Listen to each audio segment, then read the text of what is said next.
Supreme court में बलूचिस्तान की मरदमशुमारी के खिलाफ अपील पर समाअत। सुप्रीम कोर्ट ने अटॉर्नी जनरल और एडवोकेट जनरल बलूचिस्तान को नोटिस जारी कर दिया। केस आईनी शिक या कानून के तहत मुश्तरका मफादात कौंसिल में जाता है। सुप्रीम कोर्ट का इस्तफसार, मरदमशुमारी से मुतालिक कानूनी मामलात पर अदालत की मुआवनत की जाए। मज़ीद तफसीलात जानेंगे बोल न्यूज़ के नुमाइंदे से जुल्करनैन इकबाल से। जी जुल्करनैन इकबाल।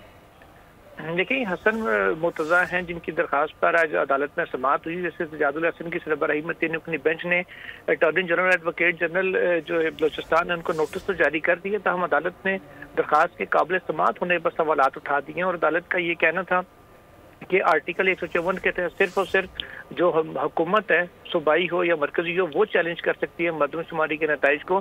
किसी आम शहरी को ये इख्तियार नहीं दिया गया आइन के तहत। इस पर जो दरखास्त गुजार के वकील कामरान मुर्तज़ा का ये मौक़िफ़ था कि दरखास्त गुजार सूबे का शहरी है, उसका हक है कि उनकी जो काउंटिंग है, जो उनकी मरदमशुमारी के नताइज हैं, वो दुरुस्त अंदाज में उनको शुमार किया जाए। इस पर जस्टिस सजादुल हसन ने यह कहा कि इस हवाले से कानूनी नुकात पर आप न सिर्फ अदालत की मुआवनत करें बल्कि एडवोकेट जनरल और अटॉर्नी जनरल को भी नोटिस जारी कर दिया है। अदालत ने ऑब्जर्व किया कि बलूचिस्तान की हुकूमत ने जब इतराज़ नहीं किया मरदमशुमारी के ऊपर, तो अदालत किस तरह मामले को सुन सकती है। ये मामला तो आईनी तौर पर मुश्तरका मफादात कौंसिल में जाना चाहिए था। इस पर कामरान मुर्तज़ा की जानिब से कहा गया, वज़ीर आला बलूचिस्तान पहले तो काफ़ी देर इंतजार करते थे, फिर अचानक से जहाज़ उनको इस्लामाबाद ले गया। उन्होंने इस्लामाबाद में इजलास में शिरकत करके मरदमशुमारी के नताइज की मंजूरी दे दी। तब अदालत ने अब जो फ्रीकैन उनको नोटिस जारी कर दिया है और समाअत को मुलतवी कर दिया गया है। समाअत मुलतवी हो गई। बहुत शुक्रिया जुल्करनैन इकबाल।